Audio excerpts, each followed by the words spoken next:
Howdy, fellow adults. Welcome to the Produced by Nostalgia podcast, a podcast where two animation production professionals discuss early 21st century media. Coming at you from the comfort of our rooms, we are your mature and elevated hosts, Jedi and MK. Feel free to take a break from the seriousness of life and listen to us converse. Okay, for today's episode, we're going to be talking at length about adult animation. We'll be getting to our experiences with the medium, as well as some of the iconic shows from yesteryears. And after our break, we'll be doing a bit of a breakdown of the production of adult animated works. Well, with that said, let's get into it. My gosh. All right, so we'll jump into the nostalgia news. Yeah, let's jump into our nostalgia news for this week. So first up, let's talk about the new Street Fighter movie. So it's set to be released in October of 2026, and I'm going to be honest, I have never owned the game, but I'm pretty sure that I played the arcade game. I know there's a bunch of different characters that are all iconic, and they just released the cast list. So let's take a minute to go through this cast list because I think it's pretty interesting. All right, Okay, start. I'm looking now, and Noah Centineo. Yeah, starting off strong. Yeah, beautiful man. I was obsessed with him when it was to All the Boys I Loved Before, and loved him in the Fosters. Like he was the white boy of the century. Like he had a good reign. He had a good reign for about like three years. Not the century. And his reign was only 3 years. That's Yeah. so funny. Oh my gosh. Unfortunately, yes. I He was right up there. I hesitate to pitch this, but I kind of want to talk about the different white boys of the month because I feel like all of their lore is always a step below interesting, but still worth talking about. Yeah, no, it's definitely worth talking about. We still get it to another episode because man, that I'll be here for like 45 minutes just discussing all my favorites. That's so funny. But I won't front. I also like Noah Centineo. But for me, it goes back to the OG days when he was on Disney Channel. When he was my boy Dallas on Austin and Ally, I felt that. Beautiful. Nah, yeah, I was always a fan of him. So I'm very curious to see, because it's been a minute since I saw him. So I'm very curious to see how this is gonna go. Especially because Street Fighter, so obviously there's gonna be fighting action in there. I don't even know what he looks like now, so I'm like, I don't even know. Old boy is swole, but he gotta be if you in Street Fighter. There are promotional pictures of him.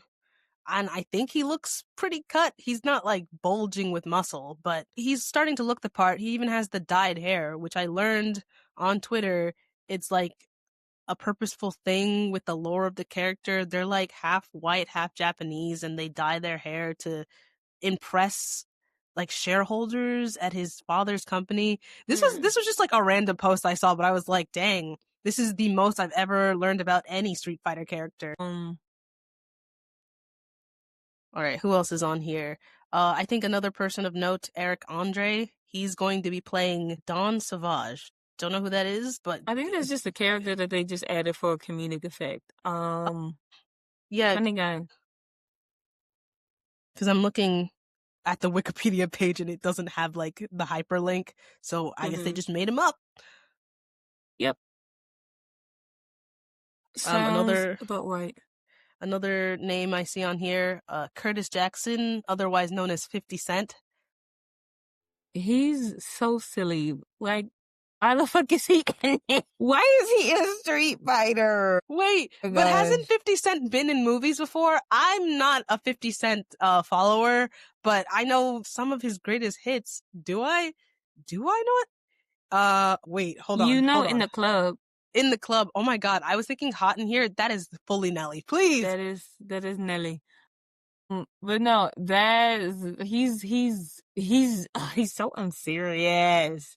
I'm just laughing at the stuff that he does on like Instagram and Twitter. I don't want to get too much into it.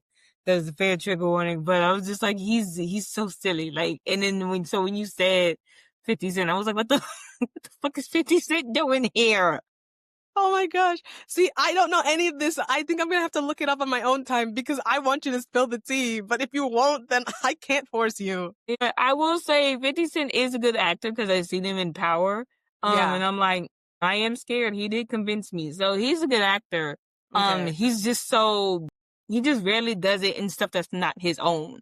So I was very curious to see him in like, okay, this must be executive produced by his company or something. I mean, maybe he's also just a really big Street Fighter fan. Street Fighter is like prolific in the video game fighting genre, is it not? I think so. No, it is. I just think it's random for him to be here.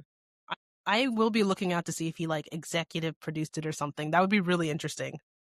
Shout out to him. Jason Momoa is also have been listed here, which is also very funny because his dupe, Roman Reigns is also here. So Not his dupe. Are you yeah. saying that this other guy's like the Dollar Tree version of him? Not even dodgy. I just think they look the same, and I get them confused sometimes. Only because I follow Roman Reigns' wife on Instagram and love her down. But they're just known for their like super cute like couple trends and stuff. So that's the only reason I know him. But yeah, there's a lot of like WWE folks in here. So Makes again, sense. Makes sense. that again goes back to my question: what the fuck is 50 Cent doing in here? You're putting all your doubts on the table. Like, I don't know if 50 Cent is meant to be on this. On this list, because Cal Mooney, he's here, but people like Cal Mooney and Eric Andre, I assume that they're gonna, especially because looking at this, they don't even have like a hyperlink, and I was like, I don't think this is like a character that's in a Street Fighter. I think they're just there for comedic effect. So again, and it seems like 50 is like somebody, but 50 is pretty big, been shot 9 times, so maybe he's durable. So who He's been knows? shot 9 times? Oh yeah, girl, that's the lore that he's been shot 9 times. And he's always trolling people online. And so the running joke is like, do you know how annoying you gotta be shot 9 times? Like, obviously this man is a menace to society, and he is. Was he shot on different occasions, or because I was assuming he was shot 9 times once. Okay. How did this man survive?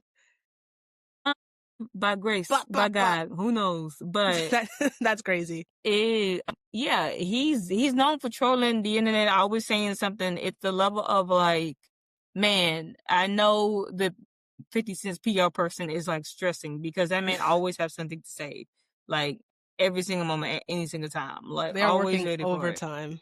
No, for sure. So it's always like that.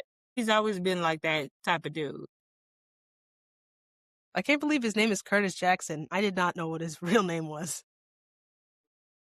Again, I watched Power, so I knew it was Curtis. So I was like, what the fuck is he doing here? But hey, that's funny. Cent. This is slightly off topic, but do you know why he's called 50 Cent? Has he ever explained that? No, I think it was just a name. I'm not really like into it. I'm not sure. Right. I'll look it up, but we can move on. And of course we can't go on without talking about my girl Chun-Li. Oh yes. She's being played by Kalina Liang, who I don't know, but on her wiki page it says she's a Canadian actress. Yeah. I think I just seen her. I seen her on TikTok. Oh really? Yeah, so I seen her on TikTok, so I was like, that's why I was like, she looks familiar though. Yeah, I think it's funny. Also, Chun-Li is a very essential part of Street Fighter, and also everything. She's kind of a big deal. So I hope this actor can really like bring like towards it into it and everything. Chun-Li, her action skills, her battle skills, like right up there with Katara. Dang. I feel like if I want to see this film, which I'm on the fence about, I think I'd have to like look up the lore of this. I think this project that's coming out is like the 3rd live action iteration that's been released. So it's gonna be fresh in its own ways. There's series. There is? Wow. Mm-hmm. Well, makes sense. Again, this is like a legendary franchise, like iconic. Yeah. So that'd be exciting to see. I'm very curious of what they do next. Mm-hmm. But that's Street Fighter. We got anything else on the docket? Second bit of news that I just thought was fun. Fergie and the Black Eyed Peas had a reunion. I just thought that was like a fun little thing to talk about Because back in the day, I used to like the Black Eyed Peas. I liked the songs they released. And when Fergie left the group, I didn't really feel anything, but I remembered that. I didn't even know she left the group. Like, That's cause really funny. I think they had I feel like they had a song or two afterwards, and I was like, "Yep, that's Yeah. Fergie." So didn't even know. Yeah. So apparently she did leave Amy. Oh God, I don't know how to say that word. She left on Amicable? amicably. There it is. English is hard, everyone. Technically Yeah, it second is. language, but whatever. She left on friendly terms because she wanted to focus on her solo career and like her child. I believe she has at least one son. I don't know how many kids she has, but she wanted to focus on that. So she quote unquote left the group, but I guess from time to time they did collab. I don't remember any of the modern collabs they did. I don't either. Well, but if they're on friendly terms, then they do come together. And so they posted on a social media platform, probably Instagram, just a picture of all of them. Apparently they celebrated some milestone birthdays together, which I'm like, that's really sweet. And I love seeing people from, my childhood kind of come back together, remind me of the good old days. I remember exactly where I was the first time I heard I Got a Feeling. No, yeah, you're right. My gosh, the phone is listening to us. I was actually going to go on Instagram and look something up and said, there it goes. The post by Fergie, who I do not follow, just came up on my For You page. I hate that. I hate that a lot. So we were just talking about the Black Eyed Peas and now you see that post. Is it on Instagram? Yeah. Okay, because I guessed. Yeah, and it also said, milestones hit different when shared with family and milestones birthday. So they probably all turned like a certain age and was like, let's all hang out. Mm-hmm. I love that they still get along and that they didn't separate on bad terms. Yeah, at least they even like came together afterwards. Because that's cool. Yeah. And I know for sure the Black Eyed Peas themselves, like the trio, they still make music together. Do you know all of their names? Because I know will.i.am, and that's about it. And will.i.am and Fergie. I'm so sorry, Black Eyed Peas. I'm going to look up all of your names. I know what they look like. Like, I have the image of the whole band in my head, but I think it's because will.i.am and Fergie, they both had their solo songs, and I know some of their solo stuff. Like, for Fergie, she had, I think it was called LA Love. Could not tell you what year it came out, but I remember that song. And will.i.am, he had that whole album. I think it was like #power or something. Do you remember what I'm talking about? No. It was like an orange album, and he did a song with Miley Cyrus. He did a song with Justin Bieber. What was the song he did with? He did Fall Down with Miley Cyrus, and he did That Power, I think is what it was called, with Justin Bieber. And actually, maybe that wasn't the name of the album. Maybe that was just the name of that song. But anyway, I knew some of the songs off of that album. Oh, the other guy's name is Taboo. Taboo. Yes, that's the one who is Native American, but looks white. You really said that. Hey. And the other one name is APLDEAP. Hello? Yeah, it must be a code. Only the cool kids know how to say his name. So, oh my God. I also Googled it and I'm looking at it and I'm like, this is not a name. This is like coordinates or something, but in letters. Yeah. Oh, they're all 50. Okay. So are they all the same age? That must have been like Fergie's 50. The other guy, the AP who I name is 51. Just turned 51 in the end of November, and Taboo is also 50. So I'm pretty sure they're just celebrating their 50th birthday then. That's so cute. I didn't realize they were all around the same age. Oh my God, they're besties. And yep, will.i.am is 50. Yep. So they came together to celebrate their 50th birthday. I love that. That warms my cold little heart. That's cute. That's cute. Yeah, that's beautiful. All right. So shout out to Rekindling in the Black Eyed Peas. Tonight was a good night. It took me half a second, but I got it. You go, girl. You got it. And then next I see on the docket is John Cena last WWE fight. Yes, he fought, or he will be fighting. Okay, before I say anything, I just want to say I did not grow up watching WWE, but I had a cousin who loved watching WWE, and I tried to watch with him, but I have never been into violence. But I know who John Cena is because you can't see me, and that's about the extent of my knowledge of WWE. Also, The Rock was there at some point, and everything is real in wrestling. That's like one of the rules of the professional wrestling. That's all I got. But apparently, John Cena, he's fought his last fight, and he shall not be returning. So he returned, what, maybe like 2 years ago? He fought someone else. I forgot who. I don't know. He came back recently before this, and I think it's just usually like a long going thing that the people come back because The Rock keeps coming back from time to time. So, this was old too. Like, hello, thank you so much. This is my final. Thank you so much for putting me on. Because now he's been been becoming an actor, which A that serious pipeline is actor. always so funny to me. Have you seen any of John Cena's like acting work? Was he never? I know he is like, I think he's the headliner for a superhero TV show. I don't remember what it's called. I actually would need to look it up. And speaking of looking it up, I looked up his last fight. So it already happened, and apparently he lost. Hey, but that'll do it. That'll do it. But so now he's retired. Hold on, let me look up this TV show because I've seen clips of it before. It's But I've it's escaping me. Peacemaker. Yes. But yeah, Johnson has been doing a lot. He was in Peacemaker. He co-hosted Wipeout. Pretty sure he was, let me actually look to confirm, because I could be getting that actor mixed up with something else. But he's in a lot of, like, star roles. Yeah, Head of State. He was in the Ninja Turtles Mutant Mayhem movie. I still need to watch that movie. Also, Yeah, he was in Fast and Furious 2023 and okay, that makes 2021. sense. He was in I feel like that Suicide makes sense. Squad. Yeah. Who did he play? I have to remember. The same guy He was Peacemaker also in Suicide Squad. Sorry, I don't know if you. Oh, that makes sense. That was big brain. I don't know if you remember this, but he appeared in the Fred, either the movies or the TV show. I think it was the movies. I think he played Fred's dad. Yeah, he played Fred's, like, that's who he pictured his dad was. So that was so funny. I Yeah. remember that. I did not like the Fred show, and I don't know anybody who did, but that was really funny to me. And he was in Daddy's Home.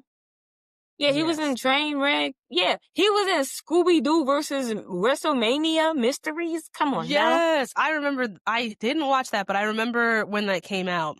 He also voiced a character in Surf's Up 2, Wave Mania. I've never heard of this Yeah, film. okay, so around that time, that was we could even do a breakdown of how WrestleMania was every fucking where and how they incorporated it to everything. Because they did it several times with Scooby-Doo. And they also, again, they did it with Surf's Up, they did it with a whole bunch of things, like WrestleMania became its like own entity in its own IP, and they just started to add people more and more in there. But another one that he was in that I really liked, I thought it showed off his comedic talent. He was in Blockers. Blockers. What's that film about? I've never heard it. That is about teen girls and they make a pact to lose their virginity on prom night, and their parents find out, and their parents has to stop them. Oh, I remember. It's one of those like R-rated like comedy type movies, right? Okie dokie. I think I remember when that was being promoted. Wasn't my cup of tea. Like I wasn't gonna watch it, but I do remember paying attention and being like, "Yep, this is a film." Yep. And pretty funny. But yeah, he's been getting into his bag. He's following, I really do feel like, the same pipeline as The Rock, where he's getting into more like, action shows. Yeah, because he was in Fast and Furious and doing like a lot of like his fighting stuff. So he's not bad of an actor. I think it's really interesting seeing the types of roles that different wrestlers get into, because another wrestler of note is Dave Batista, and I feel like Dave Batista has gone like a whole different route with the kind of roles that he takes on. Like he did start out with, the actiony or like the superhero type roles, but now he's doing like serious stuff. Like, and by serious stuff, I don't mean like things that are more notable, but things where like his like character arc is like drenched in like seriousness and like introspection and stuff. He was It's in quite Knives Out. impressive. Because what? He was in Knives Out. What's that? It's Wait, it's like a murder mystery. I yeah. remember there's He like was in 3 of them 2. out right now. Yeah, he was What? in Knives Out too. He was in Knives Out too. Are there 3 of them, or there was like a special event There with may Knives be a Out? third one. I think yeah, there's a third one coming out. Hmm. Or is out. Okay. Yeah. But actually, we should probably bring it back. Let's bring it back. We could go down a rabbit hole about like the kind of acting that wrestlers do. Honestly, we should go down this hole. But let's get to our actual episode at hand. And I think with John Cena, we ended off on his latest, well, not his latest, but one of his adult comedies. And I feel like that brings us to our topic for the day. Which is adult animation. Yeah, I'm ready to get into all of these R-rated animated works. That kind of rhymed. It did. Period. R-rated and animated. That's the name of the episode. That's I'm so jazzed right now. Yes. How did that come to me? I'm gonna have so much fun naming these episodes from now on. But anyway, so let's get into it. R-rated and animated. start us off, MK.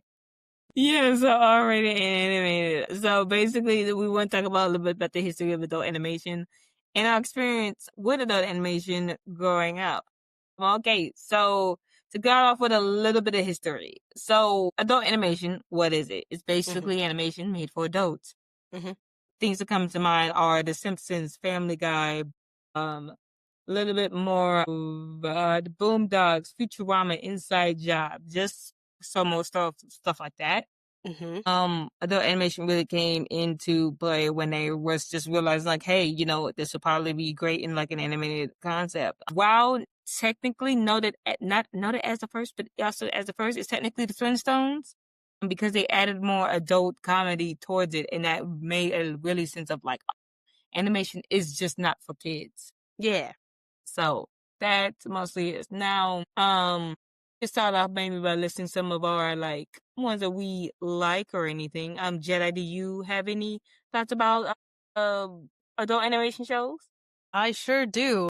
I would just like to put on the table that I don't count myself as a fan of a lot of adult animated shows. I feel like there are several reasons why, but I think one of the biggest reasons is that the reputation in my head is kind of negative because the shows I feel that were really popular when I was growing up are like The Simpsons, Family Guy, which are the classics, but like especially like Family Guy and those type of shows, like American Dad, The Cleveland Show, their comedy to me always felt very like crass and like inappropriate in a way that didn't appeal to me. Like I wasn't laughing. I was mostly like grossed out or like it didn't feel good to watch it. Like I know that it's supposed to be tongue in cheek and like when they, comment on stereotypes or like on the relationship between men and women, like they're making fun of it. Like it's supposed to be a satire, but it never felt right to me. It always felt kind of mean spirited. And so I think since those were the shows that were like really big when I was younger and was like starting to foray into adult animation, I was like, yeah, I don't think adult animation is for me. But I have since changed my tune because again, like not all shows are like that. They're their own separate niche. I feel like the first show that really resonated with me was BoJack Horseman. That show, I probably should not have been watching it when I was watching it because I don't know, something about it makes you feel good about being miserable, which I don't know if you know what I mean, but I was like in college and I was probably like low key depressed and I was kind of just sitting in my misery and watching BoJack Horseman and like not relating to him, but like just watching him be a terrible person made me feel better about being so miserable myself. It was like not the best thing. And I had friends who were like, maybe you should not watch this if it makes you feel worse. But I'm like, no. Like this is healing me. It was not. But since then, like that show, it is crass in its own ways, and some of the humor is, tongue in cheek and like satire and all that. But I guess I also like that layer of like BoJack being like, am I a good person? How have my traumas affected me? How do I treat other people? And his relationship with like Diane, Mr. Peanut Butter, and even just the world building itself was just so interesting to me that I watched the whole thing. And even though I wouldn't say it has a good ending. I still felt satisfied at the end of it. Like, I'm like, yeah, this is how it was supposed to end. He was never supposed to get like a happy ending. Yeah, I think with adult animation shows, I'm kind of leaning a little bit in the middle. For me personally, I probably, when I say I'm not a fan of it, like I don't go out to seek it, so to speak. Now, I'm not gonna lie, early Family Guy, there has been a few episodes I'm like, that was funny. Like, no, no, I'm like, that was hilarious. Like, I'm not even going to sugarcoat it.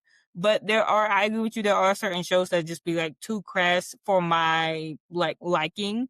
Mm-hmm. I speak to, okay, Big Mouth. Mm-hmm. I first watching, did not like it. Ugh. Did not watch the episode for like 2 months afterwards. Like, did not watch the series 2 months afterwards. Yeah. But then I was like, you know, I'm intrigued. I'm curious to see what else stuff. It gets better, but the jokes are just really crass, and you have to like. I do not like that, but they're speaking like a good message, so to Yeah. speak, with like purity and like sexual education. So I was like, okay, this is good, but it's unfortunately wrapped in a disgusting blanket, so to speak. Let me So tell you. Oh, sorry. Continue. But I have something to say about Big Mouth. yeah, no. So I was like, the designs like aren't ideal or anything, but it's I think I'll give it like a C or a B. Like the writing, has, especially in the last few years, have gotten better. What were you gonna say about Big Mouth? I was just gonna say that I found that show fucking ugly, and that's why I didn't watch it. I was like, this is hard to look at. And that is sometimes enough for me not to watch something. I also did think that it was like too crass, and I was like, these are a bunch of kids, and I don't like what are the monsters' names? Are they the puberty monsters or the The hormone Hormone monsters? Monsters. Yeah, I liked the idea of them, but I didn't like the execution because, it was crass, it wasn't to my humor, but I can see how it is a good show for what it was trying to do, but I just can't get over the character designs. They're just No, real. There's a couple other shows. So it's just basically like the adult animation there. Again, what do we just Big Mouth, we're like really crass. BoJack Horseman, to your point. I mhm, like BoJack Horseman. I definitely I had to do two watch. One watch was the first one, which the first season was your very standard of the mill adult comedy where they're making just regular jokes. Maybe something's a little bit crass or like whatever. They mostly focus on cuss words and then fine. When you get to season 2, you start being like, oh, they're mm, making me think. They're making mm, me, BoJack is not a reliable narrator. Like, okay, this is very interesting. I like this play of how things go out. I definitely feel you with the first one and being like, oh, his life sucks and I feel like my life sucks. So it was like, oh, are we the same person? But as it goes on, it's like, wait, no, this guy's an we're not. asshole. This Yeah, guy's we're a not the bitch. same person. I hate him so much. And even on the second watch, I was like, yeah, disgusting. Get him out of here. Not my favorite Hmm. character at all. First, it's Todd. It's Ooh, Princess Caroline. yes. Oh, the way he treated Princess Carolyn makes my skin itch. Makes my skin hell. It's Mr. Peanut Butter. It's Diane. Like all the other like Let's talk about Diane for a sec, because I actually don't like Diane. Not because she's not a good character. I feel like she's a very real character, and I feel like she's an important type of character because we don't get a lot of flawed women who are layered. I feel mm, like women are either like bitches and villains, or they're like saints, or they're what Princess Carolyn is, where she's just like saving the day all the time. I feel like Diane was just like messed up, but she still was, I think, deep down a good person. But I still found her annoying, which I appreciate finding a woman annoying. yeah. Oh, she's definitely on the lighter side. I can do a breakdown like this. She's on the lighter side of like what BoJack. At least she's what BoJack thinks he is. Mm, Like he think that, and that's why he even was attracted to her in the beginning. It was like, oh, we're both like tortured souls, and we both don't like connect with anyone. And she's like, well, no, but I'm not an asshole. Like I understand these things and like it's happening, but I also still want like happiness. And mm, BoJack, says that he does, but he does a lot of self-sabotaging. That yeah. has to do with a lot of his like alcoholism. Excuse me, him being an alcoholic and him Mm, being depressed.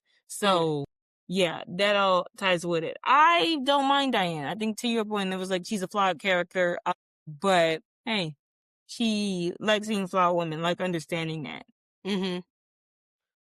And yeah, I think a lot of the explorations they did of the characters was really good. Love my man Todd, love our ace representation.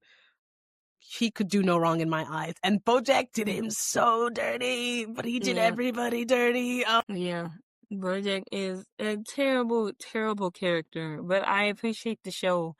Appreciate the show for just highlighting, those different things, and even kind of even talking about the industry a little bit and Mm-hmm. celebrity culture and what does that like really look like and how much people even like cover it up. Yeah.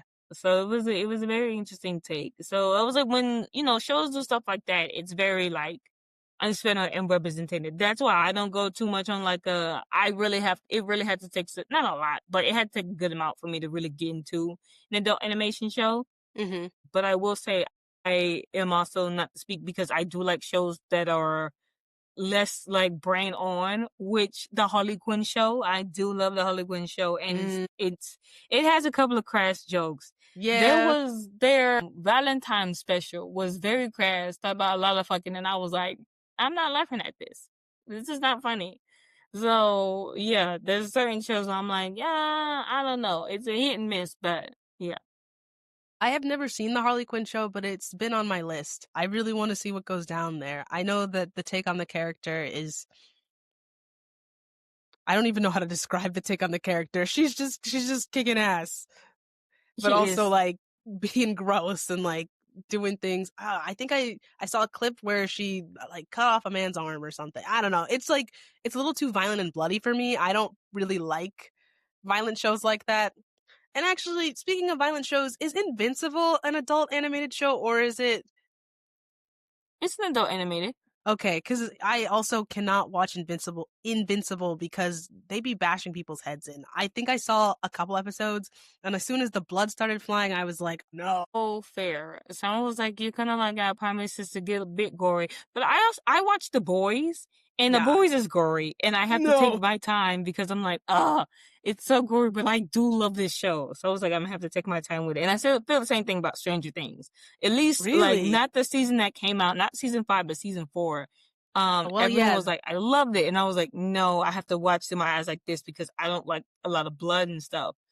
And Yeah, I they was really. really fine that first episode up until the last 2 minutes. And I was like, what the hell is happening? See, that's so funny because I definitely closed my eyes during those parts. As soon as they started ascending, I think I saw part of the first time it happened, and then after that, I knew not to look and to cover my ears and to just check in after a minute or two just to see it all be done Yeah. because that's crazy. But yeah, I'm not a gore girly, and I found that I also can't be an animated gore girly. But I Yeah. knew some people who worked on Invincible, like some of the artists, and Yeah. yeah, they're like, you just gotta tough through it. You just drawing these guts flying, and sometimes it phases you, sometimes it doesn't, but you get the job done. Yeah, no, a couple of projects that I'm working on too got a couple of gore in there, and I'm like, "Whoo, this is nasty," but we're here. Can you imagine being an artist and you're actually the one drawing it? It's like, oh god, I need to like look up anatomy. Like, what does a spleen look like when it's been No, ripped out of their body? some of them have so much fun with it. It's You're disturbed. That's what you are. like they love doing that stuff, and I'm like, "Hey, all you, but I won't yuck your yum, but please, if I please." find you in the night, I'm running away. I was like, I don't know about that one, but yeah. So stuff that specify in like the gore and everything, I'm probably not like a big fan of. But more so with like more mature stories. That's another reason why I do want to get into Invincibles, but I'm also not into gore because I hear the storylines and stuff is like really good. Yeah. But if I'm thinking, okay, so if I'm thinking of stuff that's just have like a heavy, like, if I could put it in a class category, Ooh. I'm putting like American Dad, Family Guy, mostly any Seth MacFarlane, He's honestly. like known for that. That's his bread and butter. Yeah, he go for everybody, and try to do it in a different font. Ugh.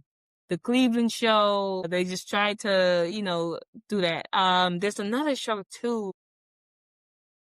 Speaking of the Cleveland show, I always think it's interesting that it's like, oh, you've talked about this before, how the Cleveland show is, even though it's about black people, it's not really a black show. And I think you argued that American Dad is more of a black show.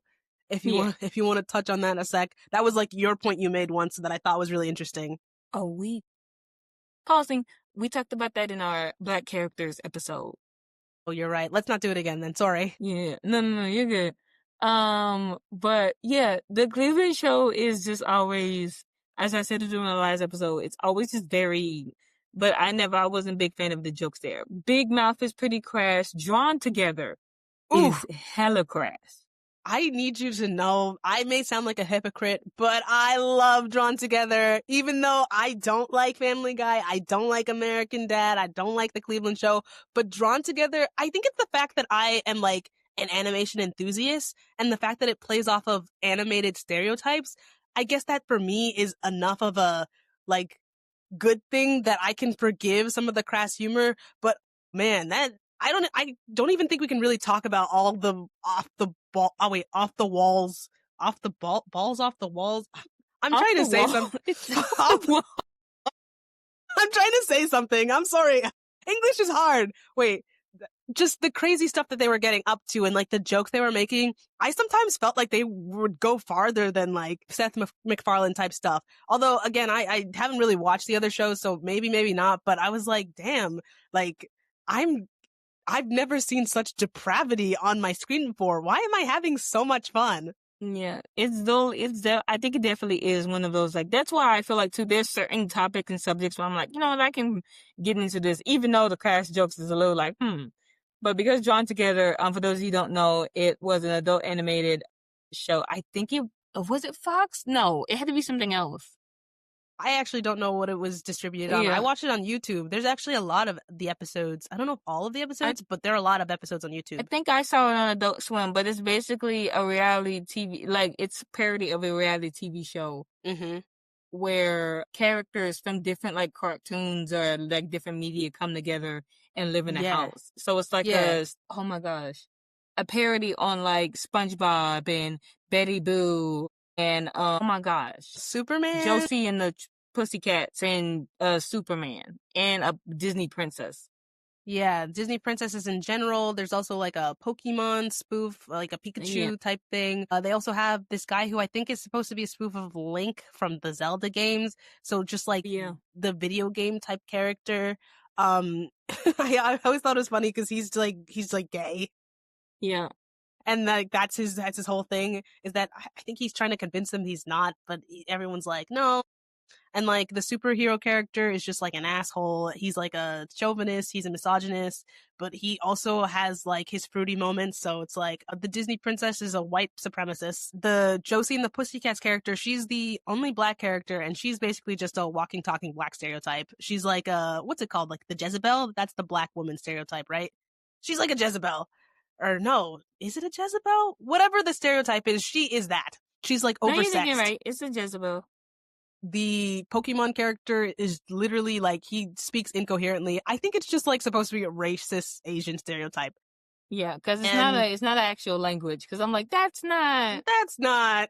And like the SpongeBob character, he's just weird. I don't think he has a specific he just does weird inappropriate things that make everybody uncomfortable. Yeah, no one likes him. He's weird. And then I think Betty Boo is the spoof. Is the she? What was it? No one liked her either. She's just yeah, she's like terrible, she's fat, she what's the best way to say it? She harms herself. And It she was more tries so like attention seeker, and I think that had to yeah. do with like that cartoon specifically is out of date, so nobody Yeah. really is checking for her. Yeah. So she tries to put herself back in the no, but look at me type of situations. Yeah, I think she also was like racist. That's not her defining character trait, like the white supremacist Disney princess, but she's also like behind the times. Yeah. So, all in all of them are awful. I think the Mm-hmm. Zelda character, I can't remember his name, but he is like the least awful, but he's still awful in his own right. Okay, yeah. What a show. That also came out when I was like more younger, so I was like, I shouldn't be watching this, but this is it's kind of funny. Mm-hmm. Another show I shouldn't be watching, Boondocks. Ooh, That raised me, opened my psyche, because Ronald Reagan didn't start 9/11. that opened the world for me, the world of like black entertainment, because I did not grow up watching a lot of black entertainment, but I was like, oh, so this is an adult animated show that is for and about black people. Yeah, very, very funny. Very like the satire about everything. They're playing on everything. And they talked about Tyler Perry, they talked about Barack Obama, Mm-hmm. they talked about Martin Luther King, where in a world where Martin Luther King did not die, he was just in a coma. And they like woke him up and how like he wouldn't approve of things today and just Mm-hmm. all that other stuff. Yeah. Yeah. Yeah. I mean, Boondocks yeah. Boondocks was on also on Adult Swim. It was made by Aaron McGruder, who I love. Very, very funny guy. He also did Black Dynamite. What is that? That's a excuse me if I pronounce this wrong. I have a hard time doing it, but I think it's called Black's Expectation like show. Black exploitation. I know what you're talking about. Yeah, where it's like I'm gonna get you sucker or you job tech, where they mostly talk about things like that, and it's Mm-hmm. like a superhero like more like 80s 70s like show, and he's like fighting, but he executive produced that and Black Ooh, Jesus. Black Jesus. I feel like I've heard of it, but I have not seen this stuff. Adding it to my ongoing list. Yeah, but those are just a couple ones. Like I said, love the Boondog. Ooh, I The love the R. Kelly odd stuff. episode is so funny. Is that the man butt one? Nope, that's not. That's the prison one. Never mind. Sorry. I'm mixing up my references. I'm sorry. I love the Boondocks. Please. Yeah, I just thought that was funny the way you described it. Because I know what episode you're talking about as soon as you It's said the it. one, I I just thought it think. was funny. What was his name? Was his name Ed, the Jasmine's dad? Tom. Tom. Oh my god. Why can't I get any names right? But he's like afraid of prison because of dropping the soap. That is not R. Kelly at all. No, the R. Kelly one was the trial of R. Kelly, and Tom was the prosecutor. Yeah. So everyone was going against him, and it's funny because Tom represents the Uncle Tom character in the Black community. Yeah.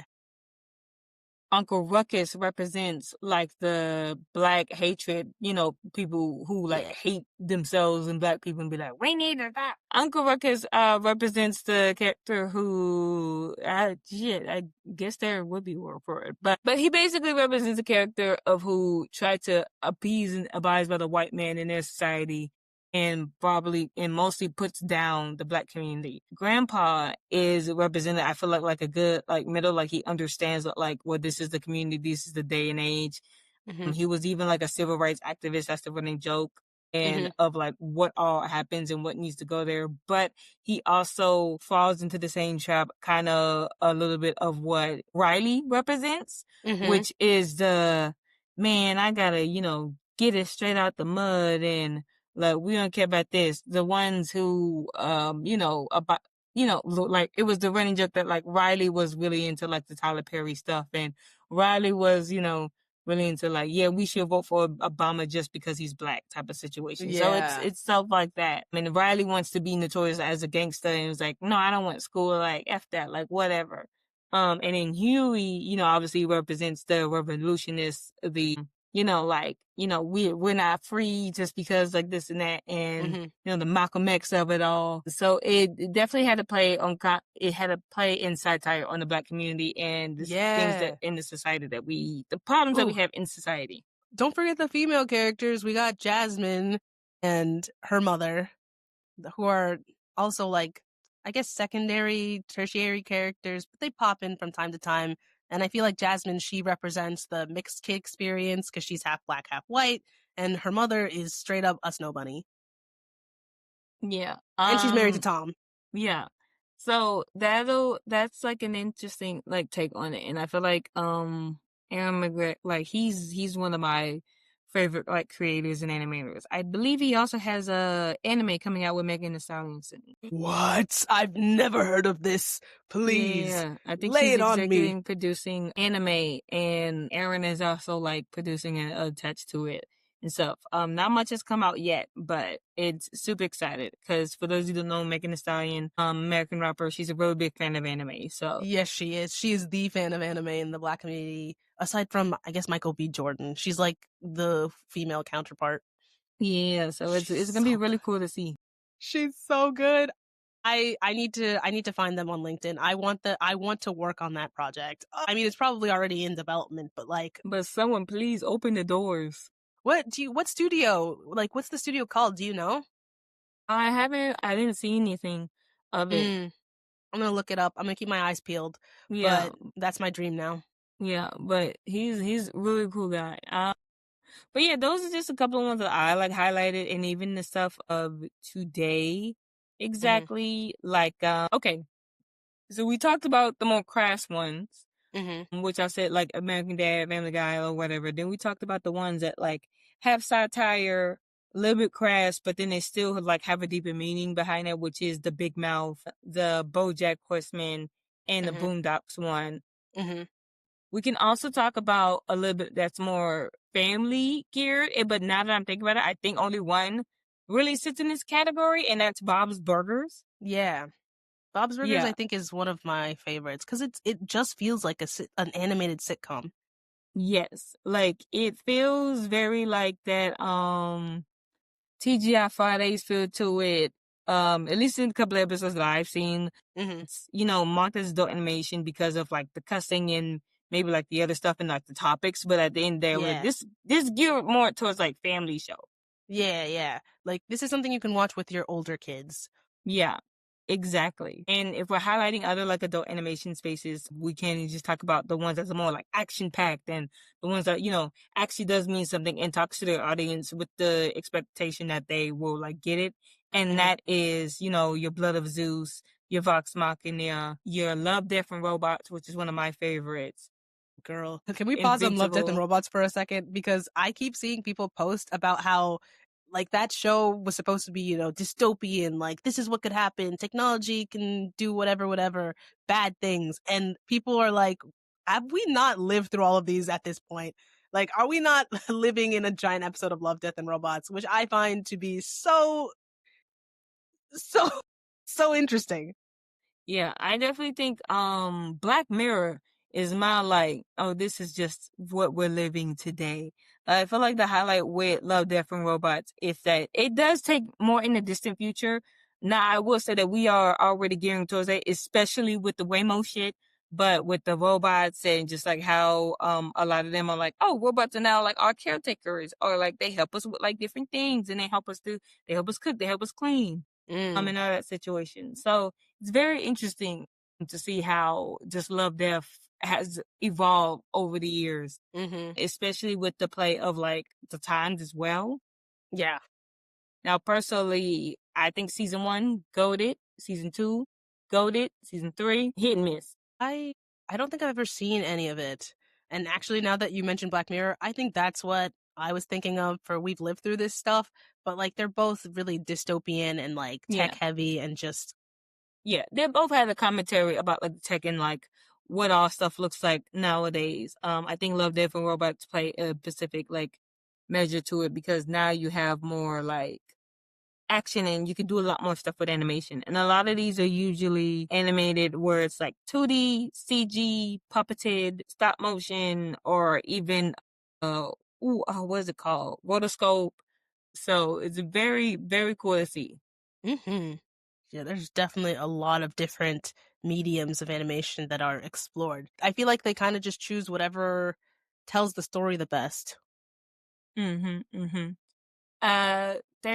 There's a lot there like we can go into, but I did want to talk about specifically. Now we talk about the ones that we personally favor, we personally like. Um, Now I'm gonna see what I would say with the ones that's coming up in the current stage right now, and what's getting like a lot of traction. My roommate is a really big fan of Smiling Friends. Hmm. It is very quotable, I will say, because I quote like almost stuff that's like I see on TikTok almost all the time.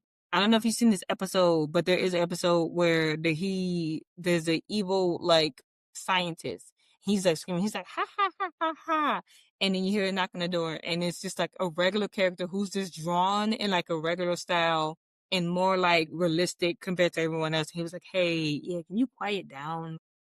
Me and my girlfriend are trying to watch TV." He's like, "Oh, sorry, man, I didn't." And then, yeah, it's just that, can you like be quiet like other people are here? And it's just, well, I said sorry. And he's like, well, I know, but it's just, so it was a really funny bit. I'm like, this is so hilarious. So, and I haven't watched the full episode, but I was like, Smiling Friends is stuff that's like, they take apart. It's really funny. Do you know what the synopsis is? Because I've only seen some clips of it. I have no idea what that show could possibly be about. Apparently, it is about their guys at a company, and their job is to make people smile. That's so funny. See, the only clip I know is one where I think there was this like there's this yellow character who I assume is the main character, and he's like talking to this guy who looks like a black squiggle, and the black squiggle guy keeps like using his appendages to get in the other guy's face, and he's like, if you do this again, I'm gonna like punch you in the throat. And then the guy does it again and he punches him in the throat. I've seen that clip and I love that clip. But that's like the only Smiling Friends clip I've ever seen. Even though it didn't convince me to watch the show, I feel like this could be to my taste. I kind of want to watch an episode and like try to gauge if I would be into it or not. We should. It is very silly, I will say. It's not my like regular like cup of tea, but there's been a couple of clips that I've seen. I was like, this is funny. Oh gosh. Those are the ones that's just pure chaos. I'm sorry, go ahead. Pure chaos. I was just gonna talk about some more modern shows because I feel like I haven't watched a lot of the modern adult animated shows, but I hear about them more, especially now since we're like in the industry. Mm-hmm. I try to pay attention more to like the things coming out. I wanted to mention Fiona and Cake because I'm a big Adventure Time fan, and having Fiona and Cake be the like adult spinoff, it's like geared towards young adults, like people around our age, which I find so refreshing. So it like talks a little bit about like relationships and like, you know, just adult things. She's in her underwear sometimes. Like, I mean, they don't really talk about the subjects, but it's like portrayed, which I find to be really fun. And it's mixed in with, you know, the usual silly adventure-y type stuff. Mm-hmm. Like, it really is for adults who never wanted to grow up, but had to. Yeah. And is it like cussing a lot, or is it like, what's the, I guess, have you seen an episode? Yeah, I've seen the first season, so there isn't really that much cussing. Again, I think it's like young adults to like maybe like older teens. So I think you might hear like a damn here and there, but it's nothing crazy. Like she isn't cussing people out, but it's like not a kid's show. Okay. Yeah, it's really tame. I think honestly, knowing how I feel about crass stuff, it's like perfect for me because it's just adult enough for me to relate to her as a character because she's just a young woman who's like trying to work, but all of a sudden she's like dragged into adventure type stuff. Yeah. And like she has to deal with that. And like sometimes, you know, people get disintegrated or like, I don't know, she's trying to get it on with Hot Flame Guy, but like it's still it's still like it's a fun time, especially for people who of course loved Adventure Time and are old. Yeah. Okay. Cool.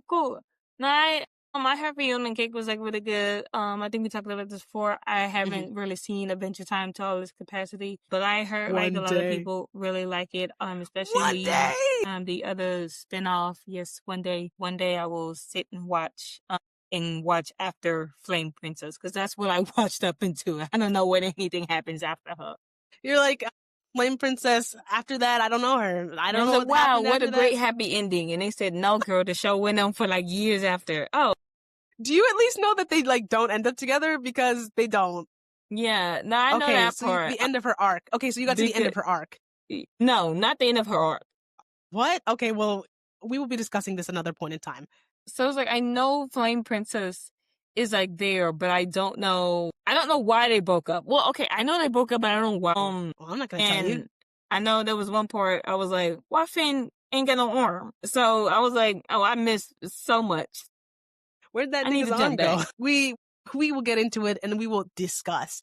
But yes. Fiona and Cake is a really good spinoff, and I think it is a really fresh new niche of like not super adult, like it's still pretty like college age kids, early adult. Like I feel like that is a demographic that we are starting to see targeted more, I think, but not as much in the past. Like I think this new niche is really specific to our generation specifically, because I feel like we're the generation that has been the like least brainwashed about, now that you're an adult, you shouldn't watch animation anymore or like have any fun or have any hobbies. Like we don't ride with that. So I feel like our media reflects that. Agreed. Yeah. So I'm glad that I don't know, Fiona and Cake is something out there for like people like at least to relate to.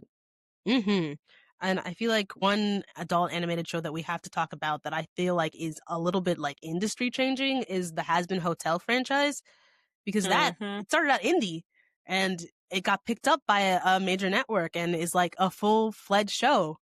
Yeah, so okay, give a little backstory to this. I was actually a fan of this creator when they were making the show Hell of a Boss.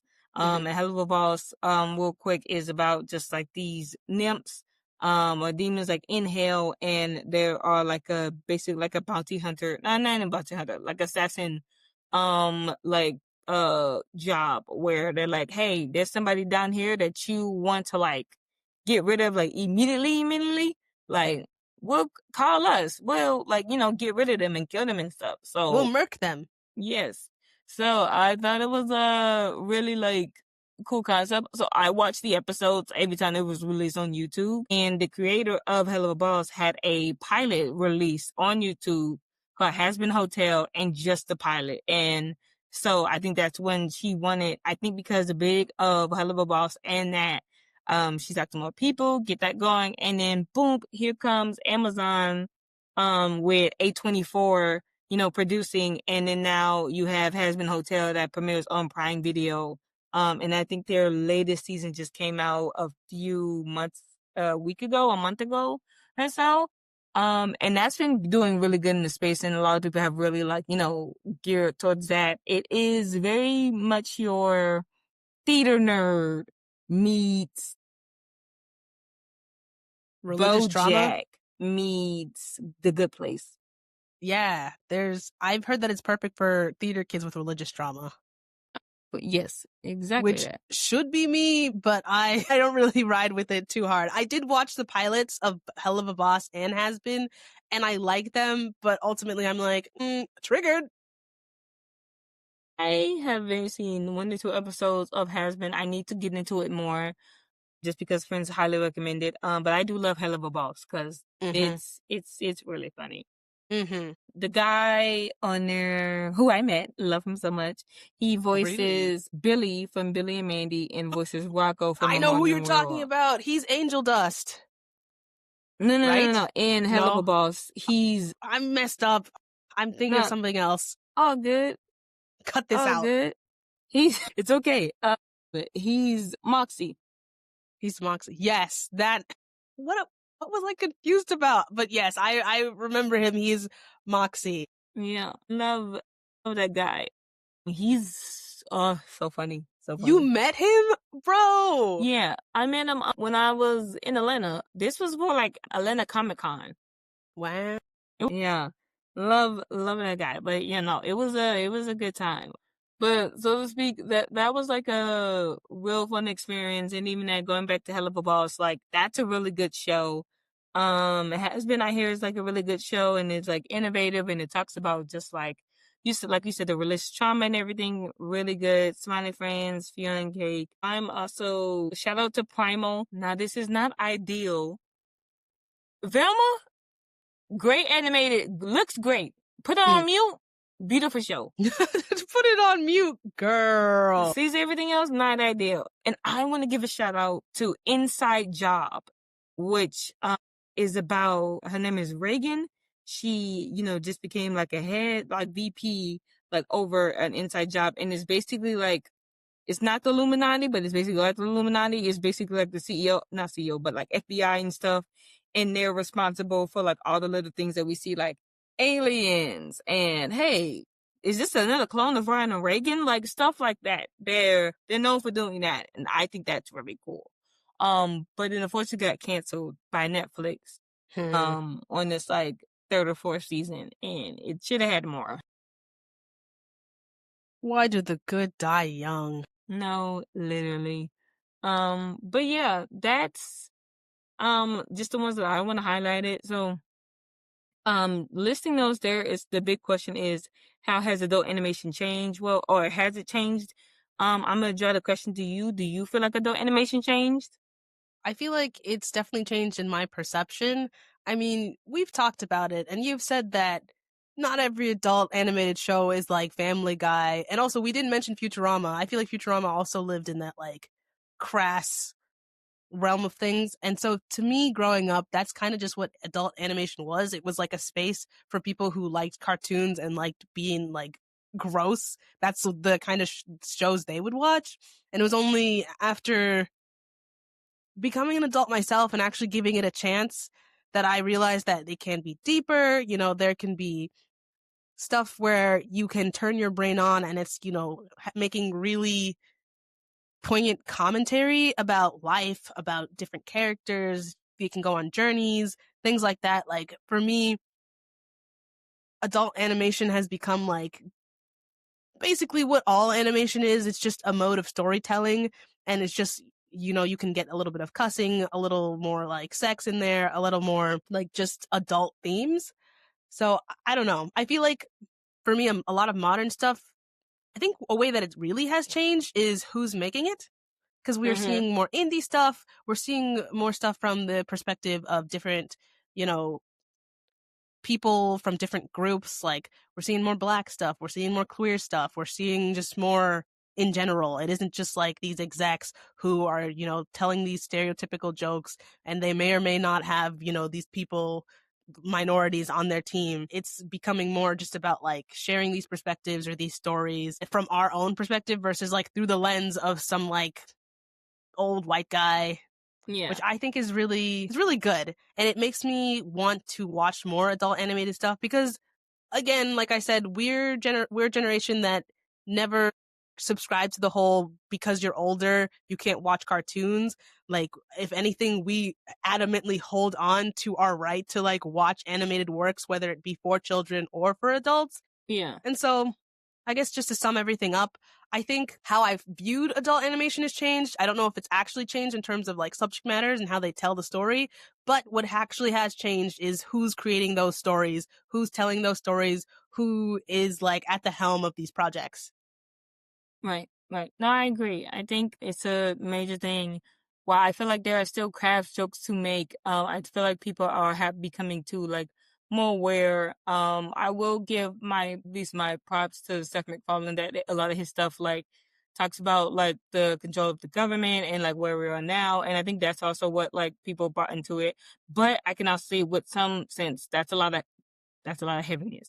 So, a lot of adult spaces where they talk about things where like, you know, how society is, how the government is, what everything is controlling by.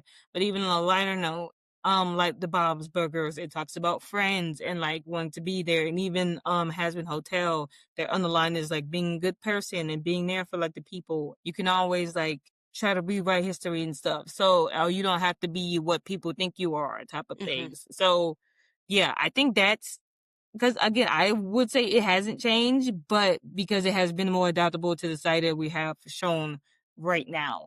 Mm-hmm. Because even some of the comedy in The Simpsons first season and Family Guy season 3 isn't the same as it is now. Yeah. So Yeah. I think there's more of a space, even in adult animation, for adult stuff that isn't just some of the worst stuff you've ever seen. Like sometimes it showcases some of the wonderful parts of being an adult and some of that freedom. And not just the freedom to be like horrid to people, but the freedom to just like be silly and like talk about things like we're 12 again. Like yeah. it can be a fun time all around. And you can also get your fill on like, this is the world we live in. This is my place in this world. And let us all discuss and ponder and whatever. Um yeah, no, I agree with that statement. Real quick, how we feeling? We gonna pause right here or Yeah, I think we're good to yeah. pause right here. I think this is a, but let's just say what we're getting into in our next part. Okay. Cool. Alrighty, no, Jen, I feel like you're totally right. In our next part, I wanted to go a deeper dive into the production of the adult animation space. Kind of what Mm-hmm. makes it different from a kid space or a family like space, exactly how it goes into it, and why honestly does it look the way it does.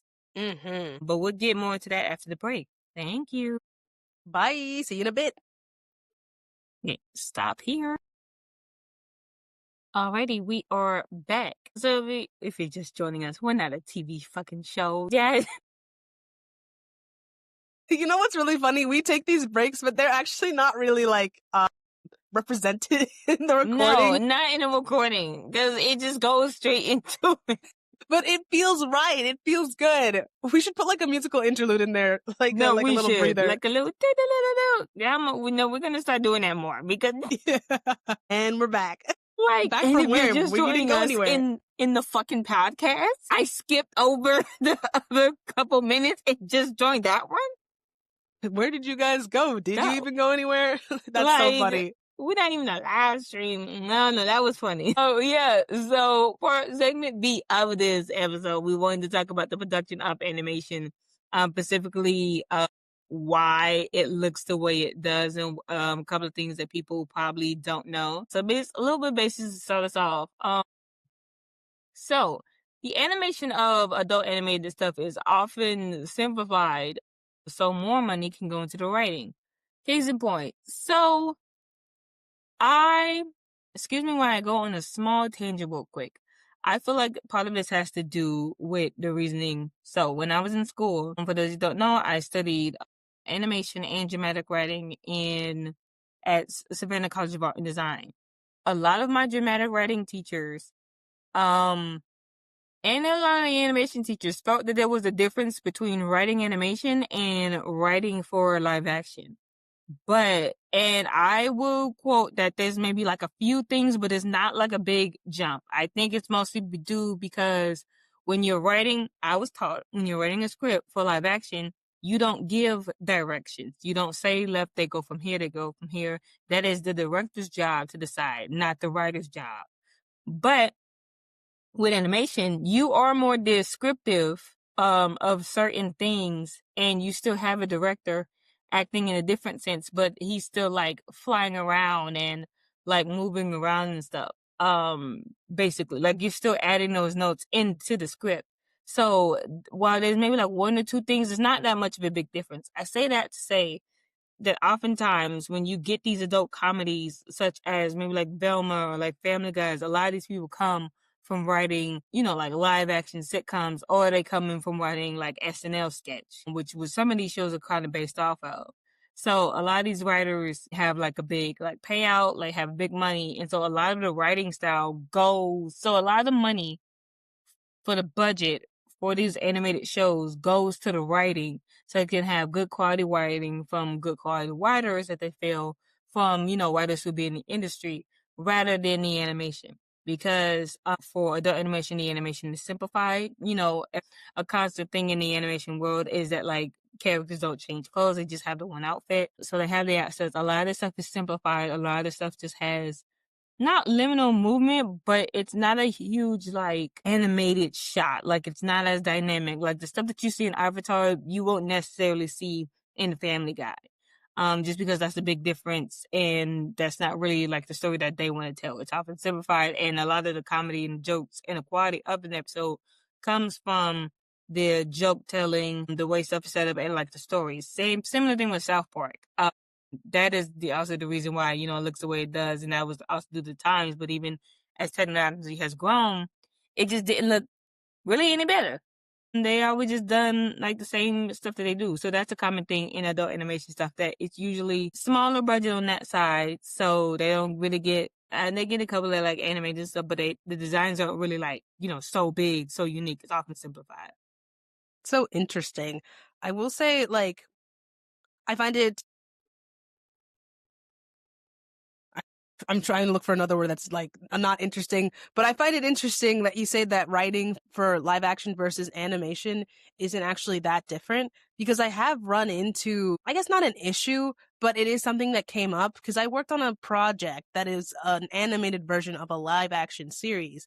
And so they got one of the live action writers onto that series. So it's kind of like a reverse of the situation that you were talking about with like SNL writers going on an animated show to like write on that show. Mm-hmm. And I feel like you can see a clear distinction between like people who are trained in live action writing and animated writing, but also like you said, I think that difference is less about like how different they are in terms of like writing movement and stuff. It's just they have to think about different things, and like a lot of the storytelling can kind of be fudged with the writing instead of having these like big dramatic scenes, but I think you do have to have a bit of an understanding of how animation works to write it effectively. I just thought that was interesting, Yeah. but it does make sense for adult animation. Like, you're not getting all these visual cues. Like, more of it is driven by the jokes or like the nuance of the conversation or whatever.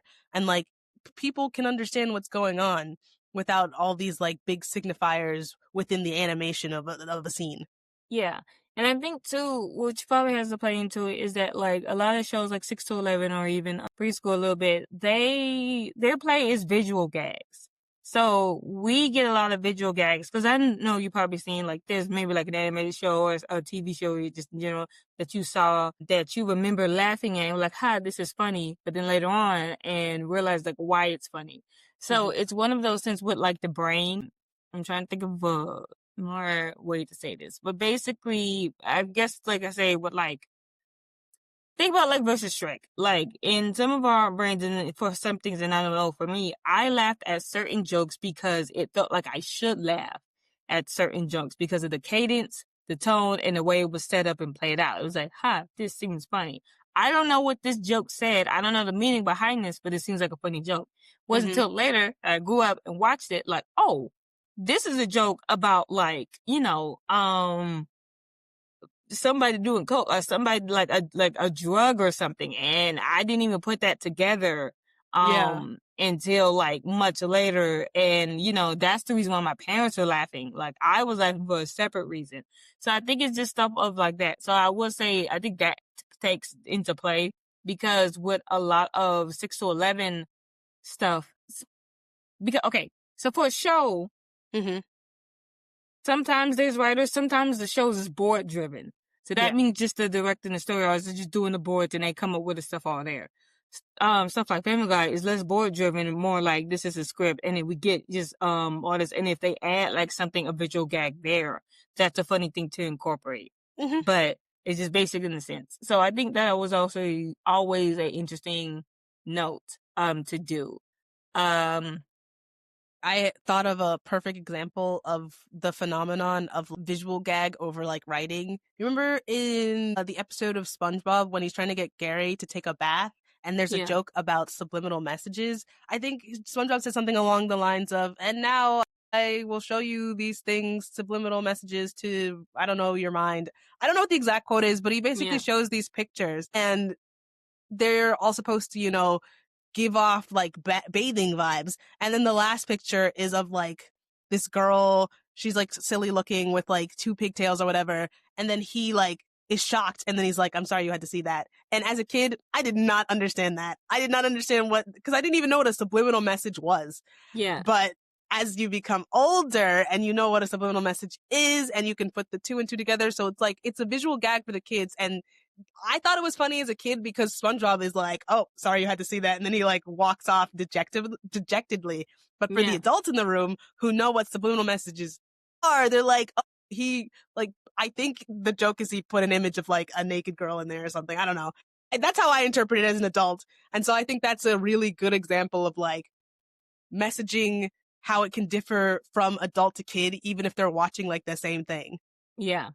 No, that is a good example like of that. So just as a case of point to wrap it up, like yeah, so with the writing styles, it's just very like different. There are a couple of adult animated companies, I will say. There are more like companies for that work in animation that are more like family and like kid gear, but there's only like a few. Okay, so That do Bento adult Box. stuff. Yeah, like Bento Bento Box is Box, known a lot for their like more adult animation stuff. Titmouse. Yeah, Titmouse, for sure. I was gonna say A24, but A24 hasn't really tapped in the style. They just only been like executive producers or like production company They of do it. animated works? Like technically, Hazbin Hotel is an A24 like project, but it's also connected with Bento Box. So I Huh. think Bento Box did the animation. I think A24 probably just did like the exact portion of things. I don't know. Huh. I did not know that. Things to look up. Yeah. There is a couple. Flying Bork, has a place in there. I am a fan of Flying Bork. I'm not gonna lie. I worked Yeah. at Flying Bark. Am I allowed to Yeah, say that? yeah. I'm gonna say it. You worked at Flying Bark, so yeah. So they're funny enough. They're one of the people who tap in. We're gonna talk more after this. They're one of the people who tap in to kid media and adult media at the Mm, same time, and I think yeah, that has to do with just them being a smaller studio, yeah, and they they can verse and do whatever they want. Which I was like, you know what, kudos to you guys. Yeah, I don't want to talk too much about a place that I've worked at, but definitely the small studio vibe does give way to like kind of, it's not like they have a choice of like what they work on. I mean, they kind of do, but also they're like trying to build up their repertoire. They're trying to like put their footing into like, especially into the American side of the animation industry. So they're like doing things in order to like get their name out there. And so they're Mm-hmm. foraying into a bunch of different avenues, whether it be kid animation, like adult animation, actiony type stuff, famous IP, new experimental. Like it's a very interesting environment to be in, especially as someone who came from like a a established animation studio, like a really old one that we've all heard of that I actually don't want to talk about, but Mm-hmm. love a small studio. Yeah. Yeah, no, for sure. Mostly, when it's mostly adult animated stuff, it comes from a lot of the smaller studios. So I always thought that was just like an interesting thing. Also, the money goes towards a lot of talent, so to speak. You know, you get a lot of, these aren't household names. These are household names now, but and they went back in the day. But even Seth MacFarlane, Mila Kunis, but they still had like reoccurring like characters on there. Mm-hmm. What was a notable one? They had Justin Timberlake. Pretty sure they had Taylor Swift at one point. Even just like the goated voice actors, Cree Summers. Like they had like they had Mm. a lot of celebrities to come in and voice them caricature or character of themselves or something. And so that's usually again where usually like the budget lies. So I think that was an interesting thing. Also, let's talk about there's not a lot of adult animation spaces that where their designs are, I'll say it, cute. A lot of that stuff is very ugly. Mm, yeah, I would say for a majority of them, but there are a few. I feel like the new age type of anime shit, I feel like that is like the outlier. There are a lot of like newer anime style type adult animations, but I think the classic stuff is like it's not that pleasing. Mm-hmm. No, that's real. I think the production of it is a really big important part. So then, okay, I agree with you. I think the looks of it with certain anime stuff, this Mm, isn't anime, but it is anime influenced, like yeah, the Spoon Dog, Superman yeah, show, Superman, Boondocks, even the Invincibles. Invincible, Vox Machina, Yeah, Mighty Nine was just recently came out. yeah. Those are good ones. And Disenchantment. I forgot to mention that one. That's the Ooh, spin-off, not a spin-off, but it's it's just done by the same creators of The Simpsons. yeah, I see it. I forgot about that one because I feel like it was one of the first like streaming service type adult animations. Like Yeah. So I don't that's also remember. no, go ahead. But no, I was just saying I don't really remember when it came out, but I remember it being one of the first that was like purely streaming. Yes. Which also streaming also takes to account of how we grasp media and what that stuff looks like today. When you have stuff that is on um ongoing networks. Like, is it TBN? No, on like Fox and all that other stuff where Family Guy originally like aired. So there's certain jokes that they can't say because of certain things. So they're like bleeped out. They're not good, and they have to cut some jokes. Even with the animation, there is a pass that was like, okay, these are the jokes that we have. While fine, it's noted that yes, adults are supposed to be the main audience, but we are somewhat aware, yeah, we are aware that kids are watching this. So can we say this joke kind of like on TV? And there's a couple things like, no, no, can't say that. No, can't say that. No, y'all gotta blank that out. Like, no. So they often like what it down. So I would say the turnaround on the jokes also more, cause it's always as working on a few project. My team motto is like, let's just go for it.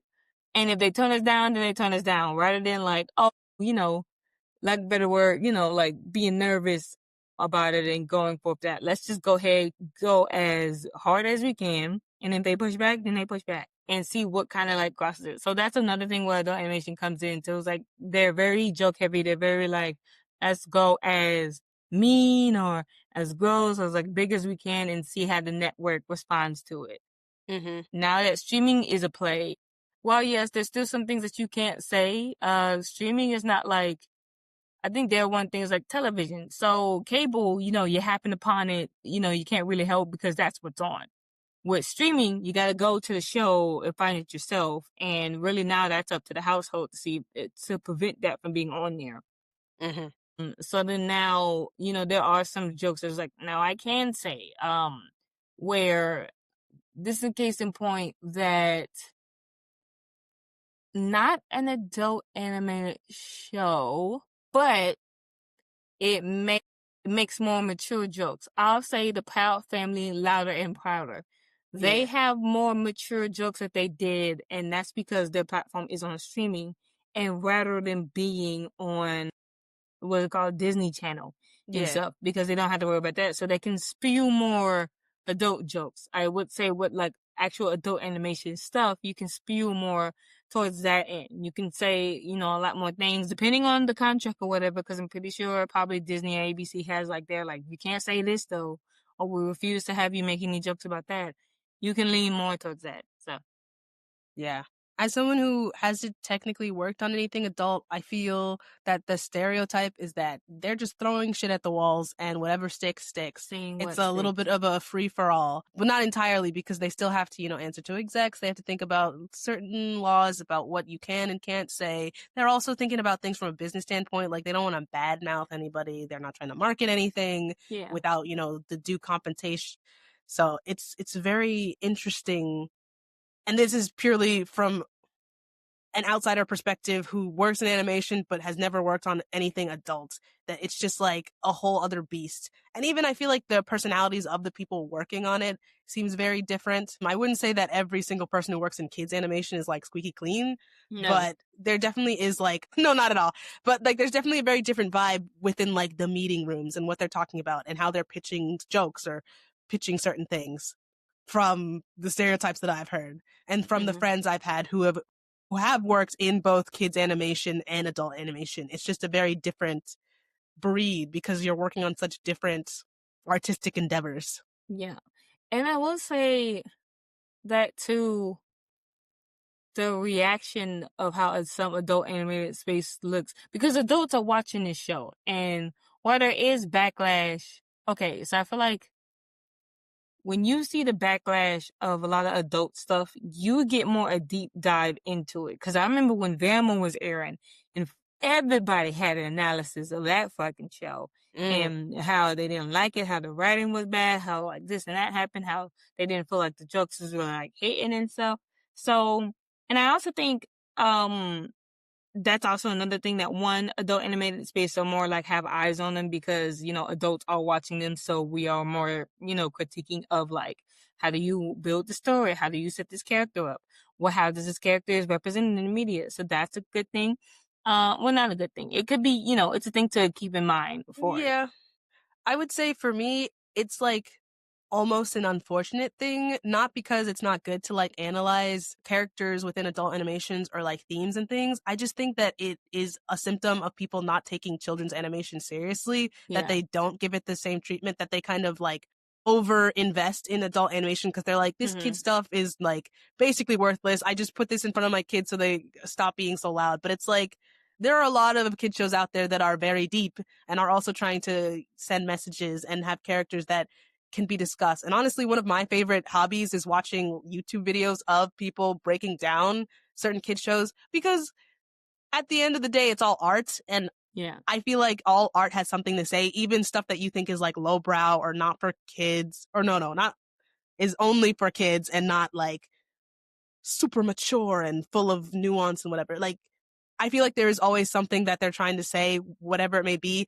And sometimes it's complex, sometimes it's simple. And the same can be applied to adult animation. I don't think every single adult animated show is like the deepest thing you'll ever watch. Some of it is plain silly.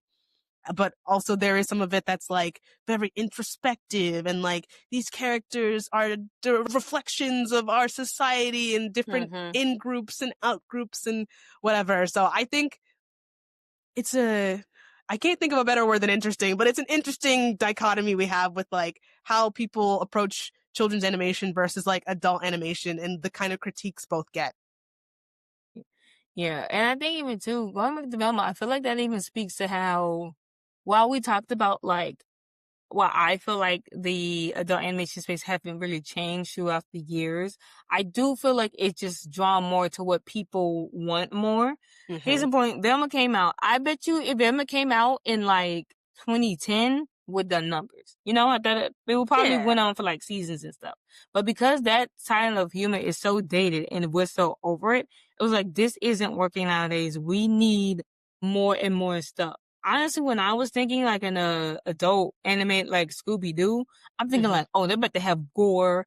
They're about to talk about serious topics. They're talking about like serious, like actual, like spooky stuff. It They're was gonna be like, bumping uglies. like I'm thinking like, oh, I love Misty Incorporated.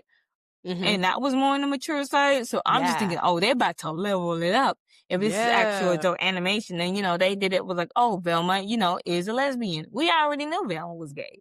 So it's like, okay. So we just lean more into that. But now it became more like belittling jokes, Mm. talking about her Indian heritage, which became like a whole content in itself. And that became like a whole topic. So it's very much like that's not ideal.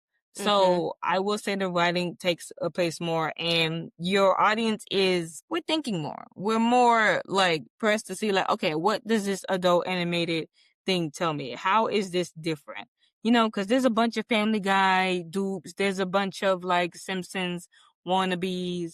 There's a bunch of that. But I feel like the things that's really standing out and going out there is the Love, Death, and Robots, is people still even talk about Boondocks to this day. Mm-hmm. People talk about BoJack Horseman still, even though it ended like a few years ago. And people are loving Digital Circus, Vox Machina. What was that new one that just came out? The Knights of Guinevere by Dana Terrace. Ooh, That I just still have came to out. watch that pilot. Yeah.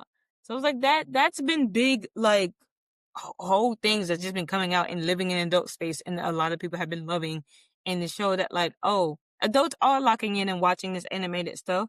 You just have to appeal to this, and it doesn't have to be just your classic like, oh ho, sitcoms and what's the category called where we only look for jobs? Huh? Is that a genre? Yeah, where it's like we only take like workplace comedy, excuse me. Yeah, we only look for jobs. I thought this was like LinkedIn, the Yeah, series. I looked this stuff. No, it's like, yeah, we only look at people at jobs. Like that. But yeah, like workplace comedy is like, oh no, there's actually people who, what about we add adult and fantasy? Well, if we add like Mm-hmm. adult and like action, like yes, more and more things like that. So Vampire shows. vampire I don't shows even for like real. vampires, but like Castlevania, I know gets deep. Yeah. Although then we start getting into, wait, actually, Castlevania I think is not an anime. I think it's just in the anime style. For a second, I was gonna roll it back and be like, nope, we're not talking about anime, but I think it's not an anime. Okay. I seen that one either. Probably check that out. But even like Primal and even yeah, because then I would say I only work in, well, okay. Yeah, I'm technically working in adult animated spaces now, but I mostly only worked on preschool stuff as far as Mm. stuff that came out. So I'm very curious to tackle like all genres and see what that looks like. But yeah, wherever Spillway it goes, it's very interesting to see how that will play out. I feel like a dream of mine in my career is to work on an adult animated thing, just as a like tick to mark on like this is what I've worked on, because I've been fortunate enough in my career to have worked on a bunch of different mediums. Well, I don't know if medium's the word, but I've worked on like a short film, I've worked on a film, I've worked on a TV series, and I've done a lot of the departments. And so now I'm trying to branch out into different types of animation. Most of the stuff I've done is like kids animation, but the project I'm working on right now, the pilots that I'm doing, one of them is for a preschool television show, and the kind of conversations we have are a little bit different because we're trying to, teach, not just entertain. And so for adult animation, I would love to like learn what the goal is in these meetings and like how they're trying to set forth whatever message or like story that they are putting in front of people on their screens. Mm-hmm. They just all animation has like different goals. Yeah. Even from like studio to studio it differs, but like different types, different target audiences, it really does change your experience.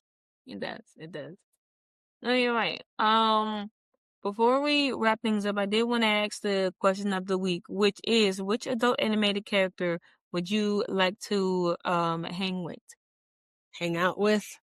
I gotta think about this. Fiona from Fiona and Cake. You know I what? love Yeah, her. I want to safe be bet. her best friend. Oh my god, and Cake too. I just love that entire little universe because she's like a girl in her early 20s. She's just like me for real. Yeah. How about you? I'm going safe and going with the Bob's Burger family. Yeah, they're wholesome. Yeah, because every adult animation we named, I was like, nope, they would kill me. Nope, they would rob me. Nope, that's depressing. Nope, this guy is terrible. So I was like, yeah, you know Racist. what? No, literally, that's how I was like, I'm just gonna go keep it slow instead and go with big Bob's Burgers. Would you actually eat a burger from their restaurant?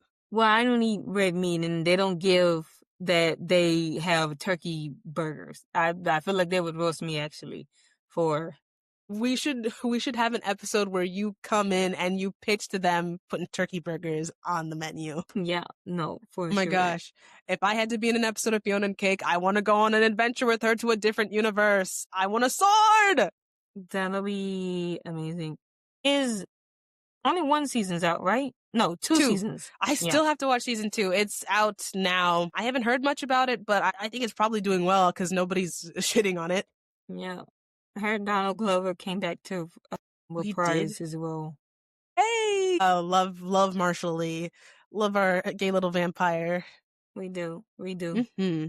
I would love to know. So we talked about who would we hang out with? Who would you fight? Who are you squaring up to? Who are you meeting in the ring? BoJack's gonna have to see me because I can't believe what you did to Sarah Lynn. I laughed and then I serious because I was like, yeah, that was messed up. Yeah. He's gonna have to see me immediately. See, I was gonna say like if I had to fight an adult animated character, I was gonna say like Uncle Ruckus, but honestly, he's being beat up enough by his self-hatred, so I guess we can. Okay, wait. When you double team someone? Is that only inappropriate? What happens if you gang up on? Okay, gang up. That's the word. We can gang up on BoJack Horseman. Yes. He's catching these hands. Yeah, we're just gonna jump him. That's totally fine. We're jumping that horse. Yes. No. Literally. Like. Hate that man. And Uncle Ruckus too. He can catch these hands. Most of them can. Yeah. Except for Hubert and Riley, and maybe a little bit of Granddad. Granddad be pissing me off sometimes, but. Oh my gosh. Yeah. See, I don't know enough characters to have anybody else who I would square up with. I definitely have some characters who I would not want to meet and like would not want to be in any type of room with. Like Peter Griffin, stay away from me. Don't come near me. I don't need that. Honestly, I'm not gonna make that joke. I'm sorry, what? No, too late. I was gonna say that, like, hell, if you work in the industry, you met a couple of Peter Griffins.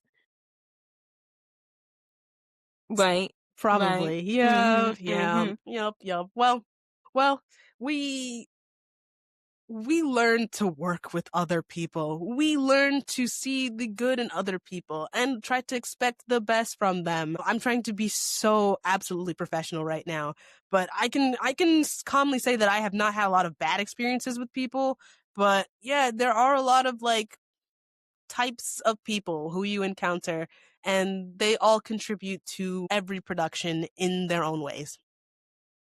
No comment. A+ for me. Yeah. Now, I think that wraps our adult animated episode. No, what did you call it? R-rated. R-rated and animated. It Yeah. came to me as we were speaking. I couldn't even make this. I'm sorry. I'm sorry, listeners. I'm yelling into this mic. It just, I was so excited for this to come to me because we don't name our episodes like on purpose. Usually, sometimes we come up with names, but I was telling MK that I want to start coming up with fun names because our Christmas special, like, that came to me in a fit of inspiration. And for us to get a new name for this episode while we're recording the episode, on the back for me. We did good, Hasselhoff. You did good, asshole. You did good. Yes. So I hope you guys enjoyed R-rated and animated. Take us out.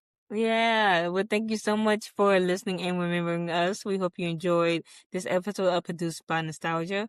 Follow us on all social media platforms at Produced by Nostalgia Pod. Also, if you have any, questions for us or any topics that you want us to cover, you can also email us at producebynostalgiapod@gmail.com. Like I said, follow us on all social media platforms for episode updates, additional content, and more. Until next time, I have been your host, MK, with your other host, Jedi.